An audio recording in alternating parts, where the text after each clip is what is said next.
Okay, whose crazy idea was this?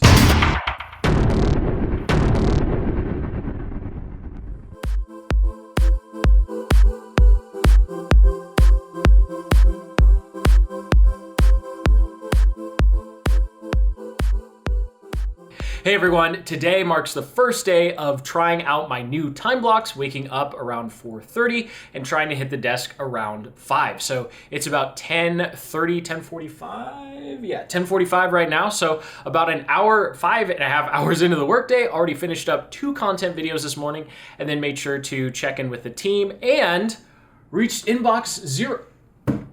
2 notifications. Right when I start, inbox 0. This is the life of, it was so perfect. It was 2 inboxes. Okay, let me clean it, then we'll come back.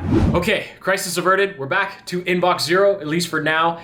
Just a couple Upwork notifications. Probably gonna send me another email in a little bit because he's gonna ask 21 questions about the job he just accepted. So what I'm doing this week is just testing out this new schedule of waking up pretty much the crack of dawn or before the crack of dawn here and trying to get what's most important and not urgent done before kind of the workday actually starts. And so for me, that's recording videos. Of course, that could be something different for you and whatever your business is.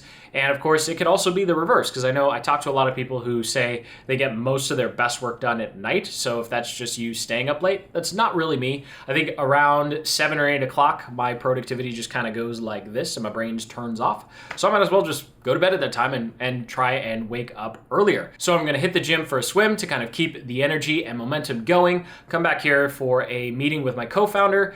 And during that, we're going to make some pretty big software decisions. But since I'm not quite sure what his opinion's gonna be, because 9 out of 10 times he comes up with something that I haven't thought of before, I'll save that for later. But needless to say, I've pretty much had it up to here with building stuff on WordPress.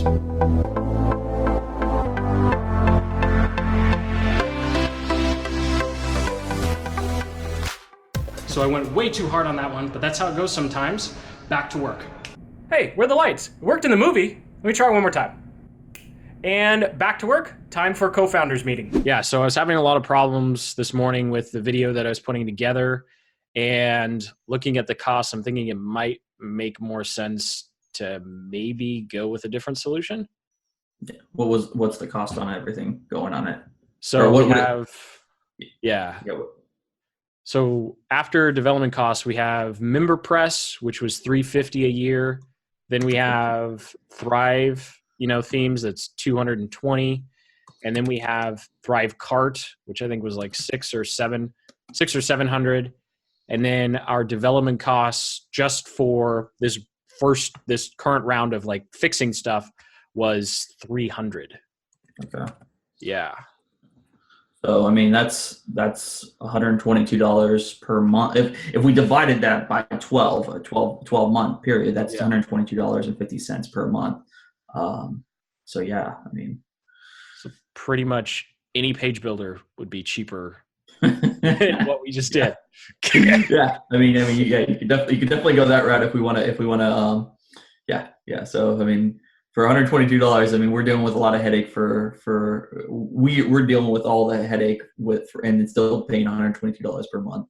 We could have 12 months for free, 12 months for cheaper. So yeah, 12 months of Kajabi, ClickFunnels, GetResponse, Instapage, Lead Pages.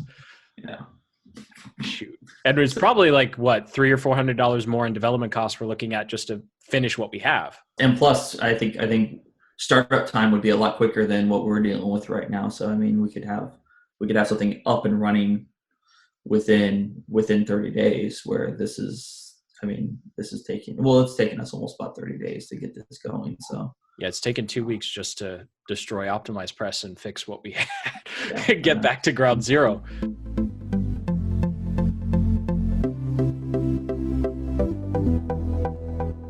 Wow. So hindsight is always 20/20.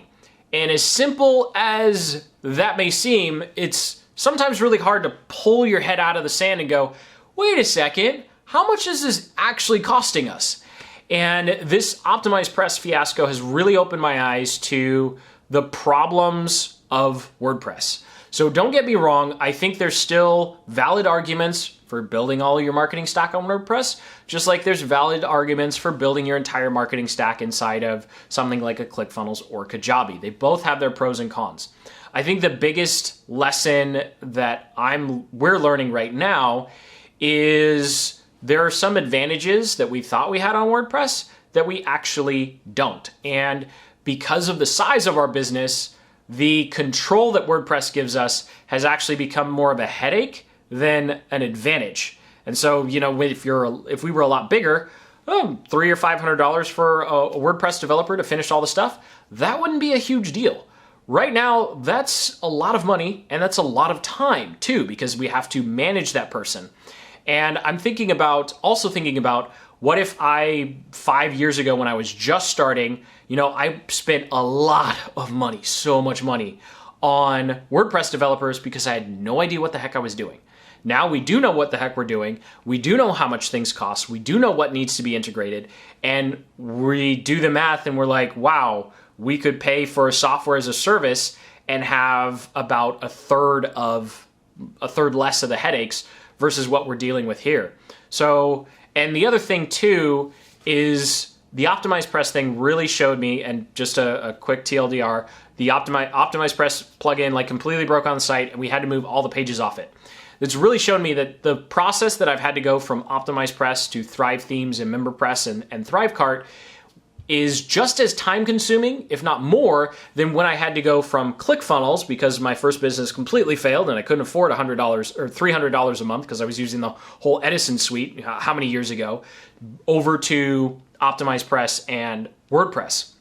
And so I'm looking here and seeing that the switching costs are about the same.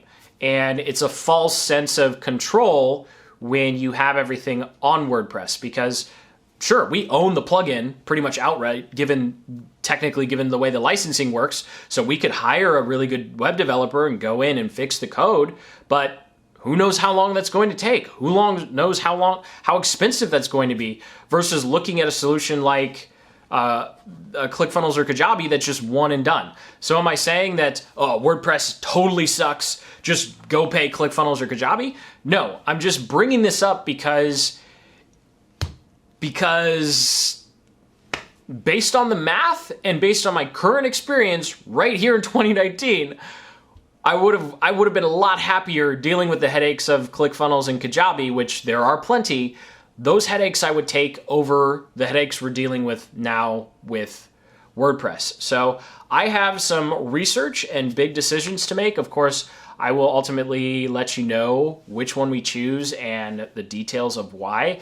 But right now, looking at the costs of everything's a sunk cost, right? So we're starting from zero.